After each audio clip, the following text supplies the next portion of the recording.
Assalamu alaikum. Bizde bugün Volkswagen Polo radiatorun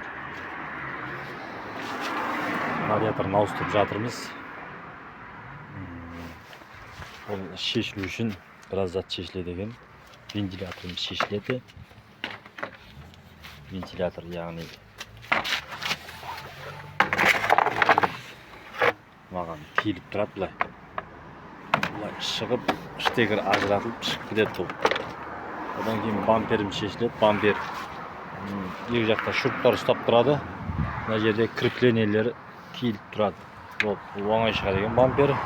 Артында защита, астында защитасы жоқ. Одан кейін мәселе радиаторды қалай ажыратып аламыз. Кондердің мына қарап тұрсаңыздар, мына жерде төрт құлағы болады. Мына жерде пластмастан көрінбейді. Оған біз мынандай тесік орнынан тесіп салдық. Шуруп кіру үшін. Одан кейін мына жерде тағы бір шурупы болады. Яғни кондерға қадырылатын төрт шурупы мынау. Төрт жағынан. Одан кейін мынау пластмасс. Осы пластмассты шешу керек.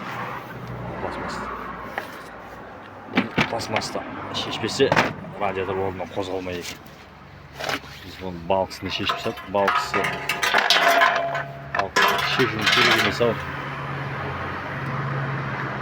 Сол радиаторды шешем десеңіздер, бампер шешіледі. Және де мынаның бәрін босатып тастағанбыз ғой, негізі бұл босатудың қажеті жоқ.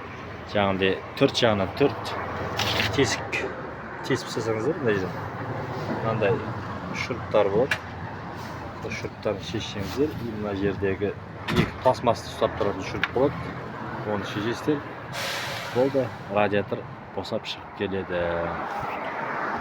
Жалпы Volkswagen Polo радиаторы осылай шешіледі. Аллах істеріңізге береке берсін, пайдалы етсін. Ассаламу алейкум, рахматуллахи ва баракатух.